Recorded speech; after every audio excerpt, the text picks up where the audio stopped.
বাবা মা হয়ে যাওয়ার পরে হয়তো নিজেদের পছন্দ অপছন্দটা অতটা আর ম্যাটার করে না।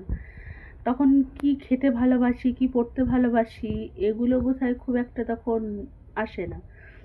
তো ইদানিং কালে দেখছি আমার পিকলু সোনা খুব একটা মাছ ভালো খেত না।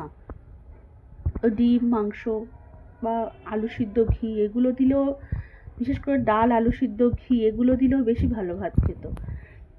ইদানিং দেখছি মাছের খুব ভক্ত হয়েছে, মাছটা একটু ভালো খাচ্ছে। ছেলে খেতে, মানে ছেলে মাছ খাচ্ছে, এটাই আমাদের আমাদের কাছে অনেক। খেত না তো, মানে চেষ্টা করতাম প্রচুর খাওয়ানো শেখানোর, কিন্তু হতো না। আজকে দেখো বাজারে গেছিলাম, যেহেতু ও মাছ খাচ্ছে, বেছে বেছে দেখো মাছের পেটি এসেছে। এবার কি বলতো, আমি ওরা বাবা ছেলে মাছের পেটি খায়, আমার খুব একটা পছন্দের নয়, কিন্তু চলো ছেলে ভালোবাসে।